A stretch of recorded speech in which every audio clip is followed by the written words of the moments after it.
About 20 years ago, I was invited to speak in Argentina, in Buenos Aires. Rabbi Lipinski, in case anybody knows. So I'm flying from Minnesota to Buenos Aires, and it was a long, miserable flight. From Minnesota to New York, from New York to Miami, from Miami, they stopped in Santiago, in Chile for some reason, unscheduled, and then finally Buenos Aires. So by the time we landed, I was in a very bad mood. But that's usually my experience. I don't like flying. But when I get there, the rabbi picks me up, we go to a hotel room, I recover, and then I'm ready to work for the next whatever week or so. So Rabbi Lipinski picks me up at the airport, we're in the car on the way to the hotel room, and I can't wait.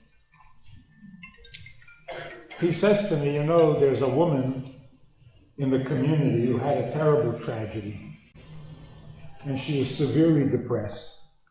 She refuses to leave her apartment for over 6 months. And she doesn't want to talk to anybody, but she finally agreed to speak to you.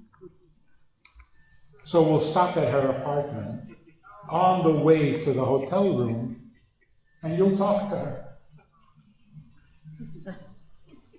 I was not happy to hear that.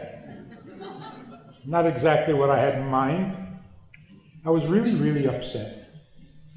First of all, does it have to be on the way to the hotel room? She's already depressed 6 months, can't wait another day.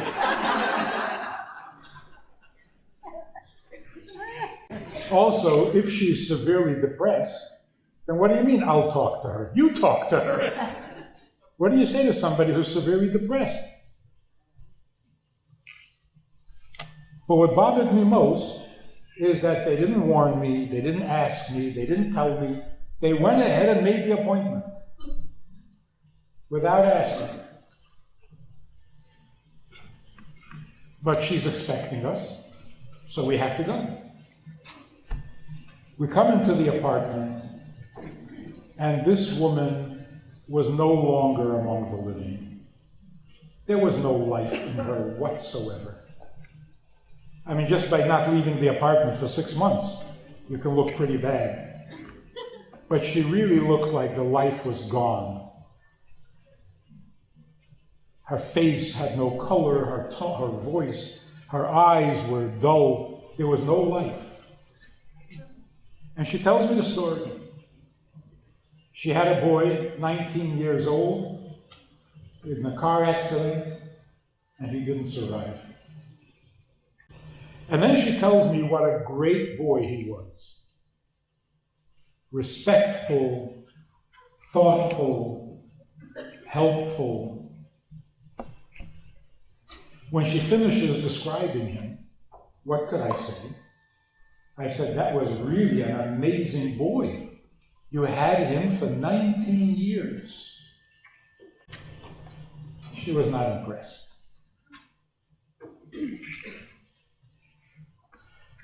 So I said, imagine if there was no shock. Because it all happened so suddenly, no warning. But imagine if there was no shock. Imagine if you knew that this boy was going to live 19 years. Imagine if God came to you and said, there is a soul in heaven that needs to be born for 19 years, and I'm looking for someone to be his mother. And he asks you, would you please be the mother of this boy for 19 years? So there's no surprise.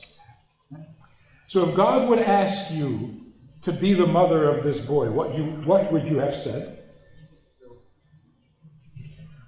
I was sure she would say yes. Most people would. She said, absolutely not. So I was a little stunned. And I said, well, in that case, it's a good thing he didn't ask you. She started to cry like she needed to for the entire 6 months. She cried bitter, sobbing tears for about 20 minutes, and then she was back among the living. She came alive. It's got to be the most dramatic and the most meaningful and the most awesome experience in 50-some years of talking to people. Literally seeing a person come alive in front of your eyes. We're back in the car and we're going to the hotel room. And I'm thinking, I was so upset. I was upset that they didn't ask me. And then I thought, if they did ask me, what would my answer have been? I would have said absolutely no. And it would have been the wrong answer. Because I wouldn't want to miss that experience. It's still the most powerful, the most amazing, the biggest favor you could do a person, to see her come alive.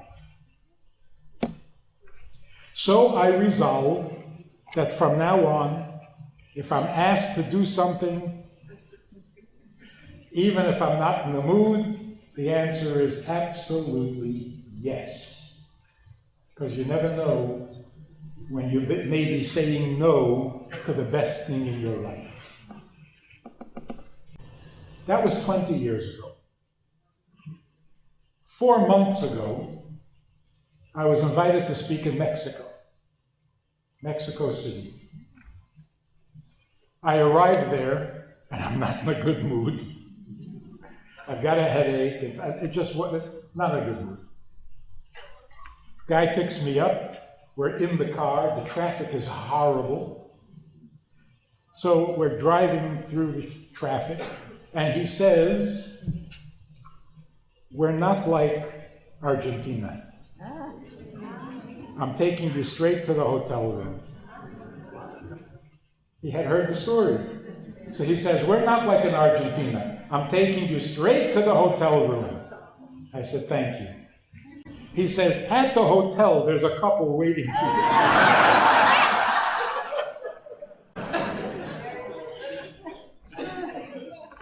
Who suffered a terrible tragedy, and they don't want to talk to any rabbis. They're very angry, they're very upset, but they agreed to talk to you, so they're waiting at the hotel. I said, "Can it be an hour from now?" "No, the man has to leave, he's going to Israel, it's got to be now." I said, "Can I at least go up to the room, put my suitcase away?" "We'll take care of the suitcase, you go talk to him." But we're not like Argentina. We're so much better. Anyway, again, the same experience. I really didn't want to do it. I needed some Tylenol to help with the headache. I didn't want to do it. The nicest couple I've ever met. They lost a 9-year-old daughter, a gorgeous little kid. It was horrible. And they're angry at God. He used to put on tefillin, he stopped. He used to keep Shabbat, he stopped.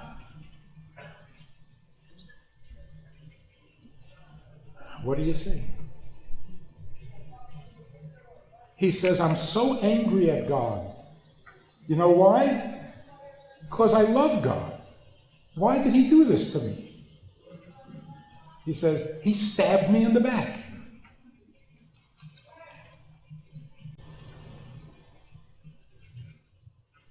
We spoke for about 40 minutes. I said, "Look, to be angry at God is perfectly okay. It's a Jewish thing. People who are religious are afraid to be angry at God. But people who know God can be angry at him. What did he expect? He knew you'd be angry at him. So be angry. It's a good, healthy thing. Especially it was only 8 months earlier that they lost their daughter. But now I'm thinking, they already spoke to all the rabbis. They're burnt out. They heard all the conventional answers. What am I going to come up with?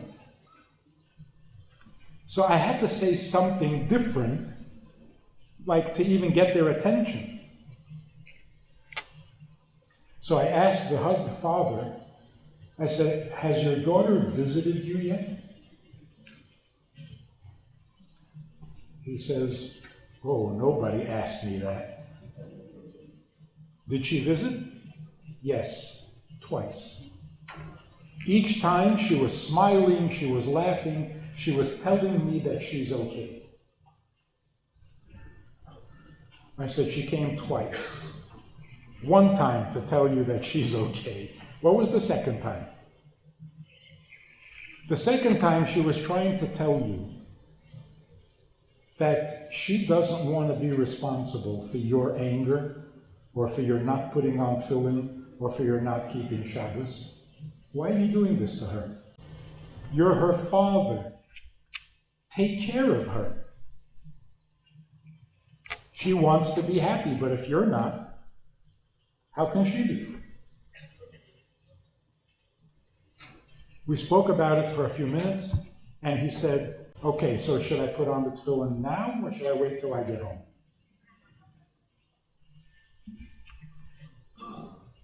Exactly the same thing. I didn't want to do it, and it was the most beautiful, the most amazing, incredible